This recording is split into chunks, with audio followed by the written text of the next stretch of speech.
And today we are going to do the computation for ANOVA, that how the analysis of variance is executed, how the statistical procedure is performed. And you need to remember some key points, like you need to have a clear research question, that you need to put your research question that you're trying to address through analysis of variance. So you need to have a clear concept of the research question that you're trying to answer. And then you need to have a clear statement of null and alternate hypothesis against which you're running your test.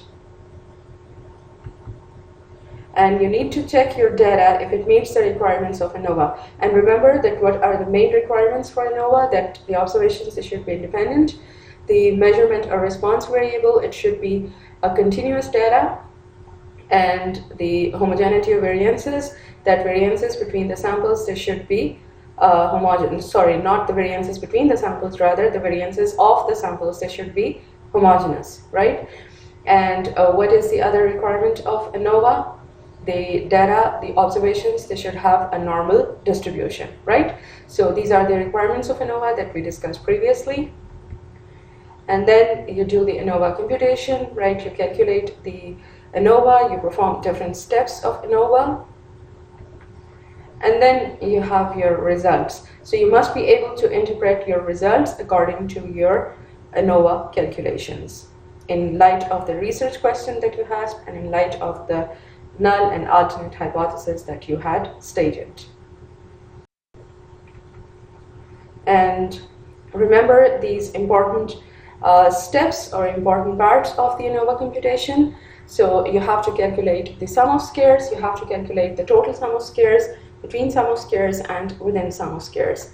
And then you have to calculate the degrees of freedom, degree of freedom for total, degree of freedom for between, and degree of freedom for within. And you have to calculate the variance, and you have to calculate two variances, between samples variance and within samples variance. And then finally you have to calculate the F value, the comparison of variances through F test, and that is to tell the significance of difference between mean values. So this is the scheme of ANOVA, and this is how you're going to do your ANOVA computation.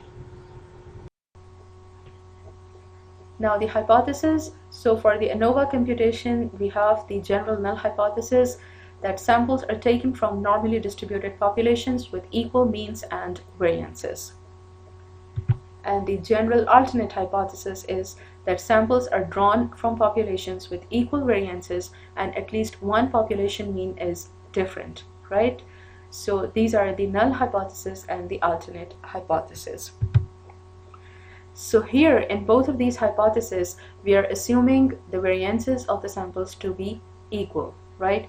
That all the samples, they have equal variances. So a check for the homogeneity of variances is to be done before we do the computation for ANOVA, right? So a check for variances to be the same must be performed before performing the ANOVA. And then what you need to remember for the ANOVA computation is a formula for sum of squares. So this is the simple formula for the calculation of sum of squares.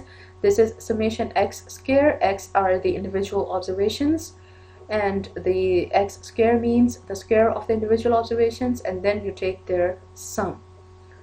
And this is to be subtracted from a factor which is known as correction term, right? And what is this correction term? That you take the sum of the individual score of observations, and then you take the square of that sum. So summation x whole square divided by the number of observations. So you can see that these two factors are different. The summation x square and the summation x whole square, they are different values. So this is the formula for sum of squares that you need to remember for the ANOVA computation. And the results of ANOVA are presented in a table form, right? So in the table we have the source of variation, which are listed in rows. So the sources of variation, as we discussed, they are between samples variability, within samples variability, and when they are summed up, that becomes the total variability, right? So the sources of variation are between samples, within samples, and the total variability or the total variance. Then we calculate the sum of squares for each of these three. We calculate the total sum of squares, we calculate the within sum of squares, and we calculate the between sum of squares. And then in the next column, we have to calculate their degrees of freedom. So we calculate the degree of freedom for between samples variance, for within samples variance, and for total variance. And then we calculate the variance. So we calculate variance for between samples and within samples, because as we saw in the graphs that we have to compare the between samples variance with within samples variance to find out if the mean values are significantly different from each other. So we are going to calculate the variances of these two factors. Then we calculate the F value, and this F value is different from the F value which is used before the ANOVA. So we are going to perform two types of the F tests in ANOVA. One is the F test which is performed before ANOVA to check the variances are equal or no, and the other F test that is actually the ANOVA test, right? So this F test is the actually the ANOVA test, and this is different from the F test which is performed before ANOVA. And then the last column has the probability, which is the probability of the F value that we calculate in the ANOVA, right? So this is how we present the results of ANOVA. Let's do an example here for the ANOVA computation. So the example is mean masses of starlings sampled from 4 different roosting places. And the nominal variable in this analysis are the roosting places which constitute the samples. So we have 4 categories in the nominal variable, which are actually the different roosting places. The red bead roosting place, and a roosting place from tree, roosting place from a large building with ledgers, and a roosting place which is a cliff. So we have 4 categories of the roosting places. And our measurement variable is 1, which is the mass of starlings. These are the observations. So how many number of observations are there in each of these 4 samples? We have 10 observations in each of these samples.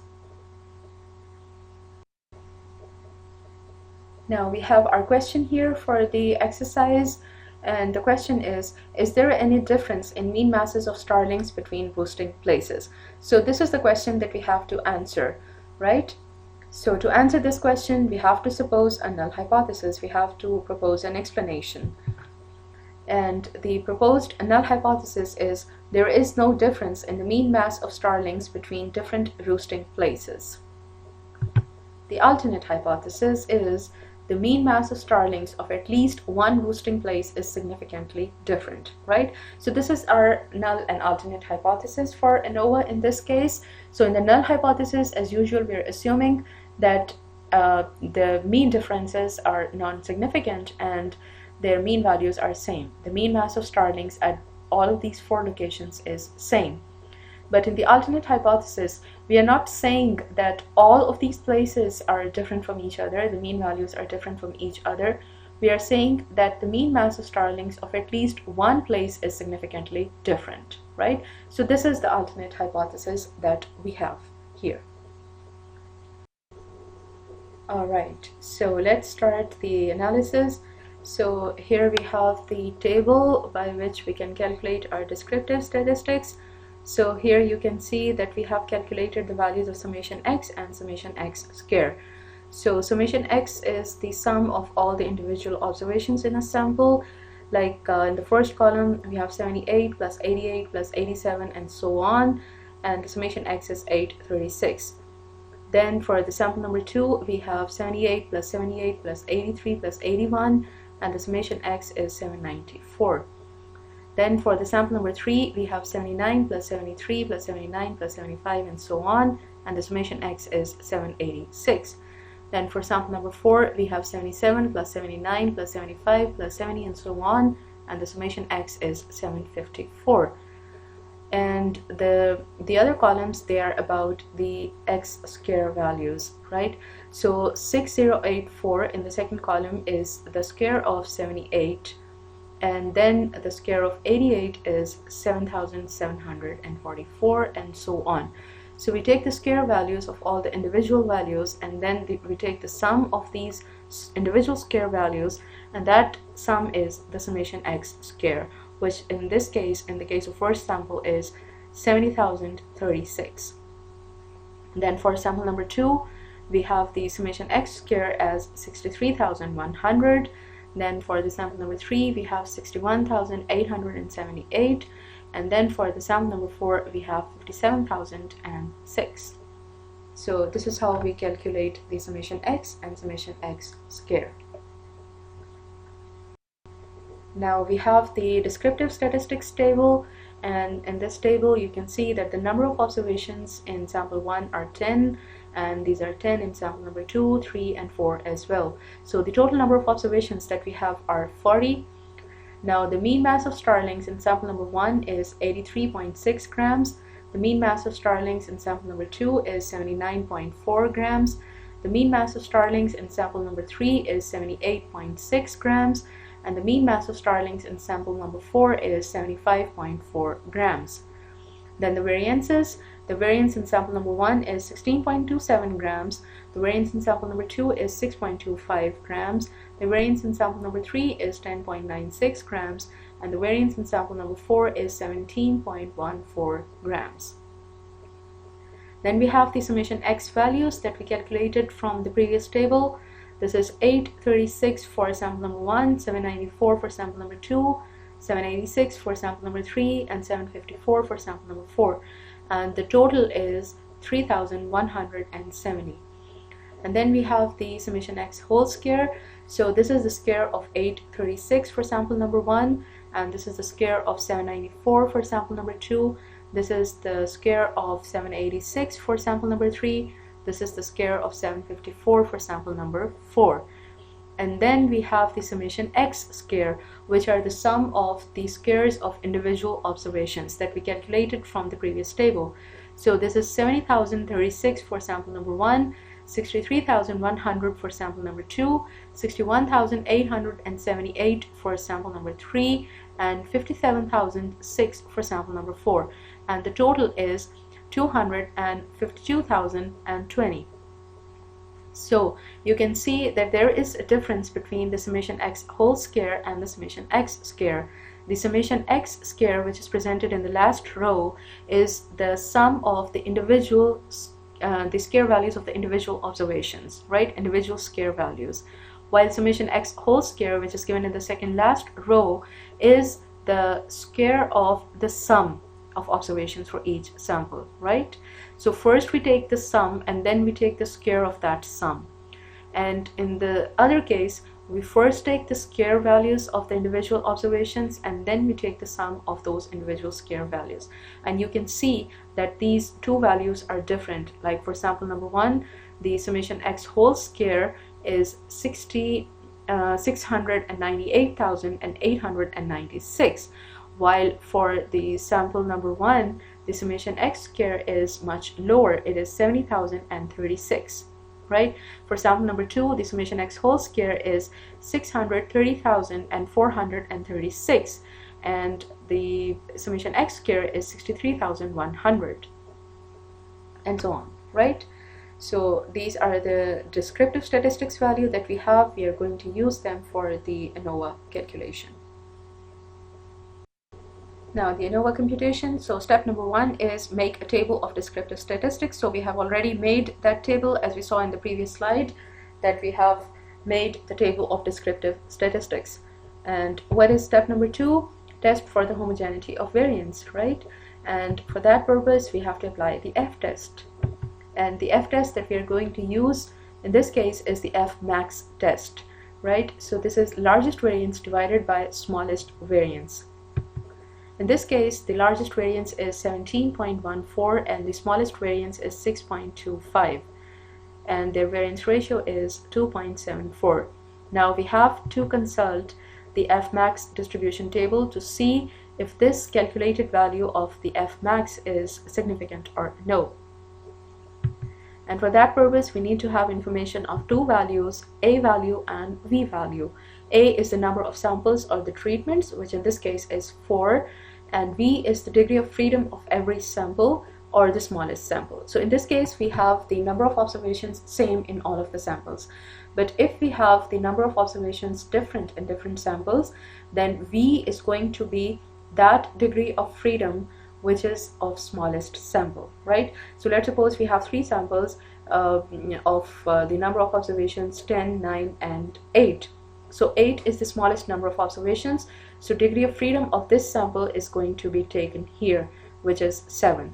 But in this case, the example of the masses of starling that we are following, so in that case the number of observations are same for every sample, which is 10, so our degree of freedom in this case is going to be 9. So 4 is our number of samples and 9 is the degree of freedom for every sample. So what is the value here? The value is 6.31. So this is the tabled value. Now the calculated value is 2.74 and the table value is 6.31 at A4 and B9. So variances are homogeneous, we proceed with ANOVA, right? So we are good to proceed for ANOVA because their variances are homogeneous. So moving on to the step number 3, which is to calculate the correction term, CT. So remember the formula for correction term. So correction term is summation xt, which is the total whole square divided by total number of observations.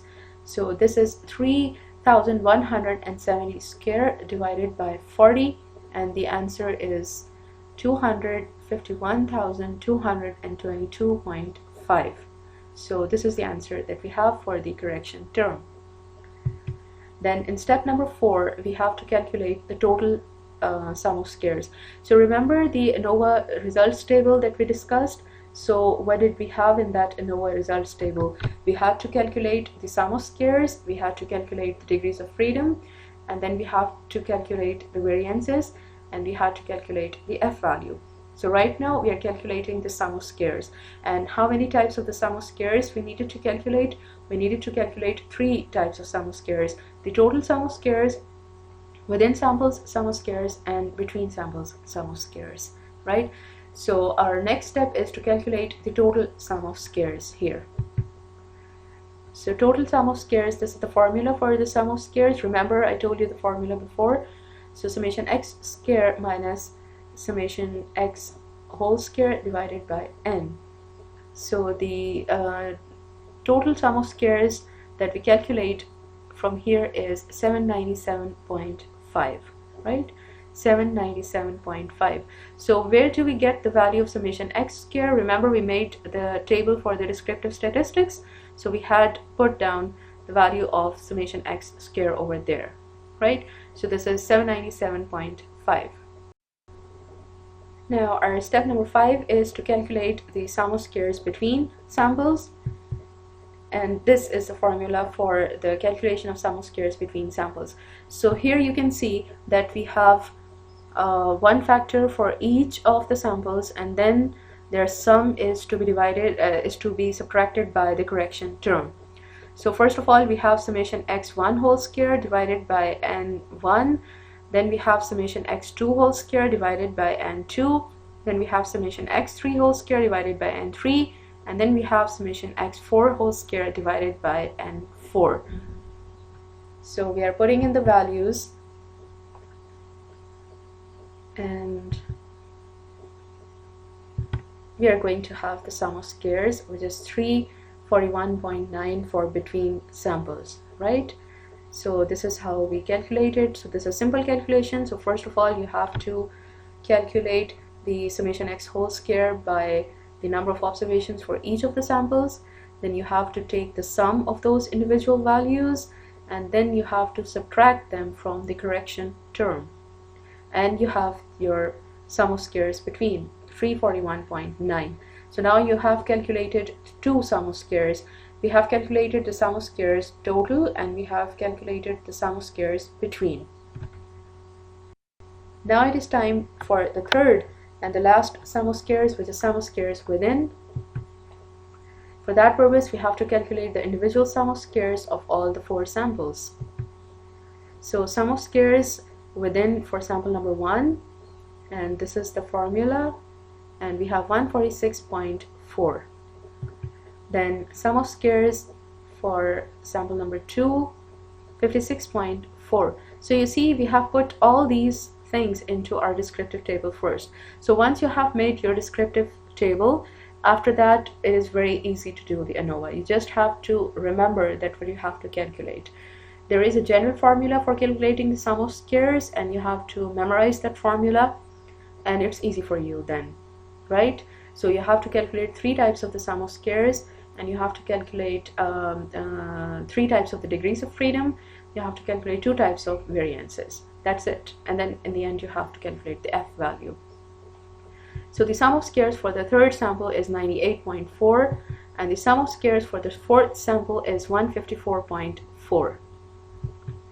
So here you have the total sum of squares within, and this is 455.6, right?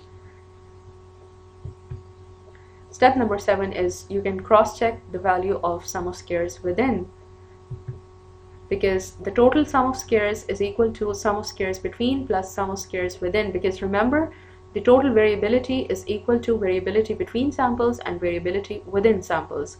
So the total sum of squares is equal to the sum of squares between samples and the sum of squares within samples. So if we have calculated 2 of these values, we can work out the value of the third one. So the sum of squares within is equal to sum of squares total minus sum of squares between. So this should be 797.5 minus 341.9, and the answer is same, 455.6. So this is a cross check that you have done the calculations correctly. Now in the next step, you have to determine the number of degrees of freedom for each sum of squares. So good thing is that you're done with the column number 1, which is the calculation of sum of squares. Now it is time for the calculation of column number 2, which is the degree of freedom for each of these 3 sources of variation. So degree of freedom for the total sum of squares is the total number of observations minus 1, because we are talking about total, so we are talking about the total number of observations. In this case, this is 40, and this is 40 minus 1, and this is 39. So degree of freedom for SS between is A minus 1. A is, remember, A is the number of samples. So A minus 1 is 4 minus 1, so this is equal to 3. And the degree of freedom for SS within is the total number of observations minus A, right? 40 minus 4 or 30, it is 36. Or you can calculate the individual degrees of freedom for each of the samples. Like degree of freedom for the sample number 1 is 9, for sample number 2 is 9, for sample number 3 is 9, and for sample number 4 is also 9. And then you can take their sum, that is also 36. But this is the right way to do this, because every time you have every time you don't have the same number of observations in each of the samples. So to avoid that confusion, you just take the total number of observations and subtract the number of classes or the number of samples from them, not the number of classes, the number of samples, and you will have your degree of freedom for within, right? So you have now calculated the degrees of freedom for all the 3 sources of variation. Now it is time to estimate the variances, and remember, we need to calculate variance for between samples and within samples. So this is the formula for the variance between the samples. So SS between, that you have already calculated, and the degree of freedom between, that you have already calculated as well. So this is simply the sum of squares divided by the degree of freedom, and you have your value, which is 341.9 divided by 3, and the answer is 113.97. And then for the sum of squares within, you have again that simple formula, the sum of squares divided by the degree of freedom. So this is 455.6 divided by 36, which is the degree of freedom for the within sum of squares. So here is your answer, which is 12.66. So now you have calculated your third column of the ANOVA table as well, that you are done with the calculation of variances as well. what is the next step? The next step is to compute the F value. This is not the F max, this is the F value, which is actually the value of ANOVA. And the formula is between samples variance divided by within samples variance, or this is in terms of the symbols, this is S square between divided by S square within, right? So now you have calculated the variances as well. In the previous slide you saw that we have calculated the between samples variance as well as the within samples variance. So we are putting in the values 113.97 divided by 12.66, and the answer is 9.002. So finally you have your answer. This is your answer of ANOVA, right? This is your test statistic for ANOVA. Now, one point to remember in this case is because the denominator is always within samples variance, right? Or in other words, we can say the numerator is always the between samples variance. So therefore, the F test is one-tailed because we are always taking denominator as within samples variance. So remember in the previous cases that we had the F test in which we were dividing the greater variance by the lesser variance, and we were not nominating any of the samples, right, to be denominator or any of the samples to be nominator. So any sample that has got the greater variance is numerator, and any of the samples that has got the lesser variance is denominator. But in this case, we are not considering the values of their variances, rather we are considering their type, that within samples variance, whether this is small or this is greater, this is always going to be the denominator.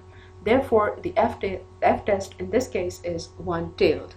Therefore, we are going to use a separate table of F distribution for that purpose. And this is the table.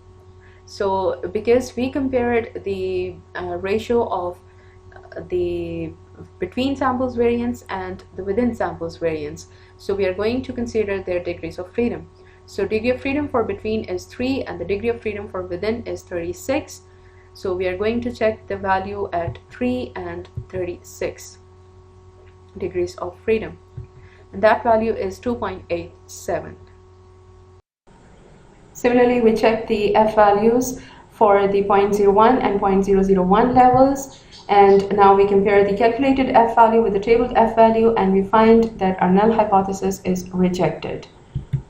So our next step is to construct the ANOVA summary table, and here we are with the table, and you can see that we have all the values that we calculated put in here, and the sum of squares for between samples is 341.9, sum of squares for within samples is 455.6, sum of squares for total is 797.5.